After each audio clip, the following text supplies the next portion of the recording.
حوثیوں کے ایک بڑے سرکردہ لیڈر ہیں وہ ایران میں گئے ہیں اور ایران میں یمن کے حوالے سے جو ایک کانفرنس ہوئی تھی اس کانفرنس میں انہوں نے شرکت کی ہے.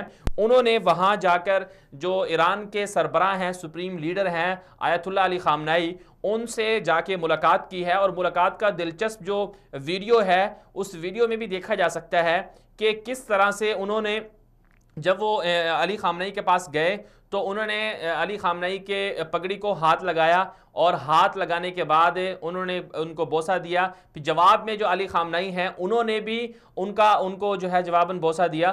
تو یہ قربتیں جو ہے اس سے یہ صاف واضح ہو جاتا ہے کہ حوثی جو یمن کے اندر ہیں، حوثی جو بغاوت کر رہے ہیں اور اسی طرح مکہ اور مدینہ یا دیگر شہروں پر، سعودی عرب کے شہروں پر میزائل فائر کرتے ہیں، اور اسی طرح جو یمنی عوام حوثیوں کے مظالم کا شکار ہیں ان کو سپورٹ کرنے والے ایران ہیں اور کس مقصد کے لیے سپورٹ کر رہے ہیں. اس ویڈیو میں آپ دیکھ سکتے ہیں کہ کس طرح سے حوثیوں کے جو سرکردہ لیڈر ہیں، ان کا نام بھی علی بتایا جا رہا ہے، علی الحوثی، وہ کس طرح سے جو ایران کے سپریم لیڈر ہیں آیت اللہ علی خامنائی ان سے ملاقات کر رہے ہیں، بغل گیر ہو رہے ہیں. اس سے واضح طور پر، اور پھر ایک اور دلچسپ بات یہ ہے کہ حوثی خود یہ کہتے ہیں کہ آپ ہمارے پیشوا ہیں. علی خامنائی کے بارے میں وہ کہتے ہیں کہ علی خامنائی وہ ان کے پیشوا ہیں حوثیوں کے.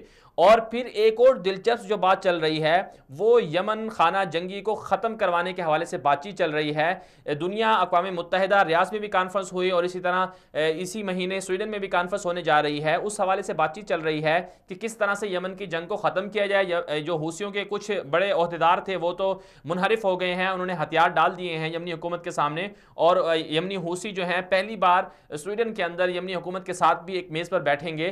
تو ایک طرف سے یمن جنگ کو ختم کروانے کے حوالے سے بات چیت ہو رہی ہے، دوسری طرف سے ایران کے اندر ایسی کانفرنسیں ہو رہی ہیں جس میں کہا جا رہا ہے کہ یمن ان کے لیے مقدس ہے.